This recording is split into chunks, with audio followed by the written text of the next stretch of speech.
ಒಳ ಮೀಸಲಾತಿ ರಹಿತ ಹಳೆಯ ಮೀಸಲಾತಿ ಪದ್ಧತಿಯನ್ನ ಮರು ಜಾರಿಗೆ ಒತ್ತಾಯ.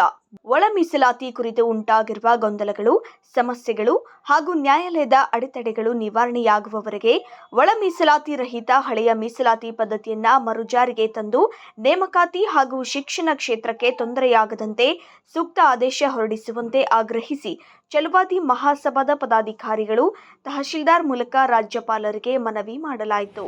ಸಂತೋಷದ ವಿಷಯ ಅಂತ ಹೇಳ್ತಾ, ಏನು ಒಳ ಮೀಸಲಾತಿಯಲ್ಲಿ ಎಬಿಸಿ ವರ್ಗೀಕರಣ ಮಾಡಿ 6 ಮತ್ತು 5 ಕೊಟ್ಟಿದ್ದೀರಿ. ಅದೇ ಪ್ರಕಾರ ಕೂಡ ಈ ರೋಷನ್ ದಿನದಲ್ಲಿ ನೀವು ತುಂಬಬೇಕಾಗಿರೋದು. ಸೊ ಅದನ್ನು ತಪ್ಪಿಸಿಬಿಟ್ಟು ನೀವು ರಾಜ್ಯದಲ್ಲಿ ಒಳ ಮೀಸಲಾತಿ ಜಾರಿಗೆ ತಂದ ನಂತರ ಅನೇಕ ಆಡಳಿತಾತ್ಮಕ, ಕಾನೂನು ಮತ್ತು ಸಾಮಾಜಿಕ ಗೊಂದಲಗಳು ಉಂಟಾಗಿವೆ.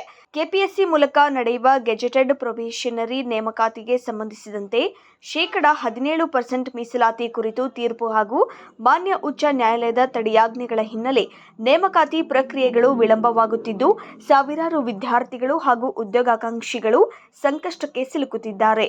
ಅಲೆಮಾರಿ ಸಮುದಾಯ ಸೇರಿದಂತೆ ಹಲವಾರು ಪ್ರಕರಣಗಳು ನ್ಯಾಯಾಲಯದಲ್ಲಿ ವಿಚಾರಣೆಯಲ್ಲಿರುವುದರಿಂದ ಅಂತಿಮ ತೀರ್ಪಿಗೆ ಒಳಪಟ್ಟು ನೇಮಕಾತಿ ಮಾಡುವಂತೆ ಸೂಚನೆ ನೀಡಿರುವುದು ಆಡಳಿತಾತ್ಮಕ ಗೊಂದಲವನ್ನು ಮತ್ತಷ್ಟು ಹೆಚ್ಚಿಸಿದೆ.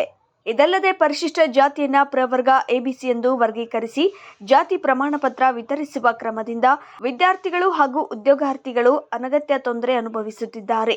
ಕಳೆದ 2 ವರ್ಷಗಳಿಂದ ನೇಮಕಾತಿ ಸ್ಥಗಿತಗೊಂಡಿರುವ ಪರಿಣಾಮ ಅನೇಕ ಅಭ್ಯರ್ಥಿಗಳು ವಯೋಮಿತಿ ದುಸ್ಥಿತಿಯನ್ನ ಎದುರಿಸುತ್ತಿದ್ದಾರೆ.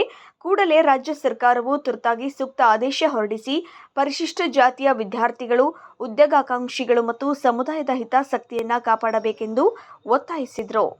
ಈ ಸಂದರ್ಭದಲ್ಲಿ ಛಲವಾದಿ ಮಹಾಸಭಾದ ತಾಲೂಕು ಅಧ್ಯಕ್ಷ ಶಿವರಾಜ್ ಉಮಳಿಹೊಸೂರು, ಸಮಾಜದ ಹಿರಿಯ ಮುಖಂಡರಾದ ಪಿ. ತಿಪ್ಪಣ್ಣ ಬಾಗಲವಾಡ, ಶಿವರಾಜ್ ಜಾನೇಕಲ್, ನರಸಪ್ಪ ಜುಕೂರು, ಹನುಮಂತ ಸಿಕಲ್, ಲಕ್ಷ್ಮಣ್ ಜಾನೇಕಲ್, ರಾಯಪ್ಪ ವಕೀಲರು, ಕಾಶಿನಾಥ್ ಕುರ್ಡಿ, ನರಸಿಂಹ ರಾಜೊಳ್ಳಿ, ದತ್ತಾತ್ರೇಯ ಕೊಟ್ನೇಕಲ್ ವಕೀಲರು, ಶಿವರಾಜ್ ಡೋಣಮರಡಿ, ಪರಶುರಾಮ ಕೊಟ್ನೇಕಲ್, ಮಹೇಶ್ ಕೊಟ್ನೇಕಲ್, ಬಸವರಾಜ್ ಪೊತ್ನಾಳ್, ಹುಣಸೇನಪ್ಪ ನಂದಿಹಾಳ, ತಾಯಣ್ಣ ಕಪಗಲ್, ಸಂಗನಬಸವ ಹಿರೇಬಾರದಿನ್ನಿ, ಕಿರಣ್ ಕುಮಾರ್, ನಾಗರಾಜ್ ಕೋರಿ, ನರಸಿಂಹ ಸಿಕಲ್, ಶಂಕರ್ ಜಾನೇಕಲ್, ಅಂಜಿ ಯರಮಲದೊಡ್ಡಿ, ಬಂಡೇಗುರು, ಬಸವರಾಜ್ ಜಾನೇಕಲ್, ಮಹೇಶ್ ಬೆಟ್ಟದೂರು ಸೇರಿದಂತೆ ಅನೇಕರು ಇದ್ದರು.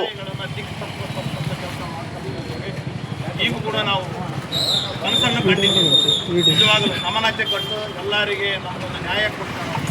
ಆದರೂ ಕೂಡ ಇವತ್ತು ಸತತವಾಗಿ ಈ ಸರ್ಕಾರ ಕೂಡ ಇವತ್ತು ನಮ್ಮನ್ನು ದಿಕ್ಕಪ್ಪುವಂಥ ಕೆಲಸ ಮಾಡ್ತಾ ಇದೆ. ಇವತ್ತು ಜಾತಿಗಳ ಮಧ್ಯೆ ಜಗಳವನ್ನು ಹಚ್ಚಿ ರಾಷ್ಟ್ರ ಪದ್ಧತಿಗಳನ್ನು ಸರಿಪಡಿಸದೆ ಇವತ್ತು ನಮ್ಮನ್ನೆಲ್ಲರನ್ನೂ ನೆಮ್ಮದಿಯನ್ನು ಹಾಳು ಮಾಡ್ತಾ ಇದ್ದಾರೆ. ಮುಂದಿನ ದಿನಗಳಲ್ಲಿ ಮಾನ್ಯ ಕರ್ನಾಟಕ ಸರ್ಕಾರ ಈಗಾಗಲೇ ರಾಜ್ಯಪಾಲರ ಒಂದು ಅಂಕಿತವನ್ನು ಪಡೆದಿದೆ. ನಾವು